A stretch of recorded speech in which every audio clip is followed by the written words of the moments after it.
Magnetic fluid is a fluid that is highly polarized in the presence of a magnetic field. These fluids are used in electronic devices, generators, mechanical engineering, aerospace, medicine, and biology. After studying a significant amount of materials, it was confirmed that the technique of painting with magnetic fluid does not exist. That is why it was decided to create it.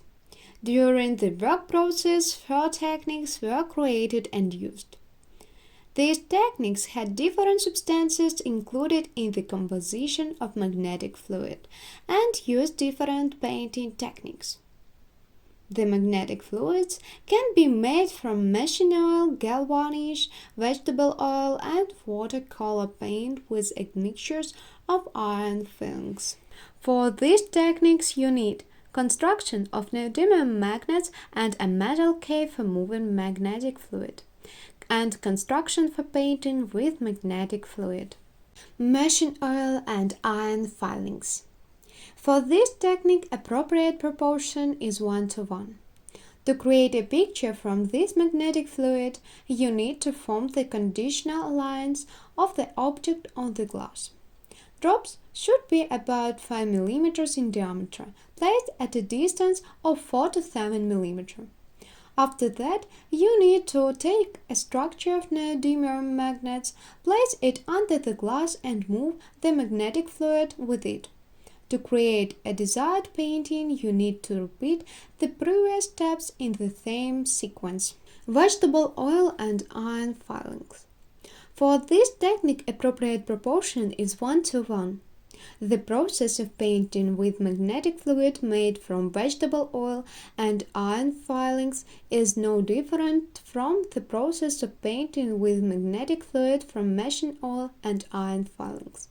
The only difference is that the fluid from the vegetable oil does not have an unpleasant smell and moves faster on the glass surface.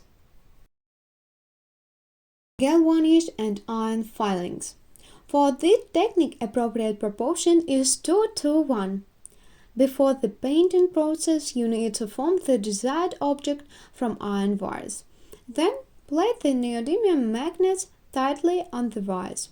Transfer the outline of the details of the object on cupboard and draw shapes with magnetic fluid from galvanish and iron filings. Place the structure of the magnets under the painting and put it to an ultraviolet lamp for drying galvanish. Repeat until get the desired result. This technique is best to make symmetrical paintings. Watercolor paints and iron filings. For magnetic fluid from watercolor paint and iron filings, you just need to fill the paint surface with iron filings. Then, put the resultant fluid to paper. The thickness of the lines depends on the number of filings. You need to influence on the magnetic fluid from below by the construction of neodymium magnets. When the paint runs out, add more. Repeat the steps until you get the desired picture. Consequently, magnetic painting is a new direction in the visual art.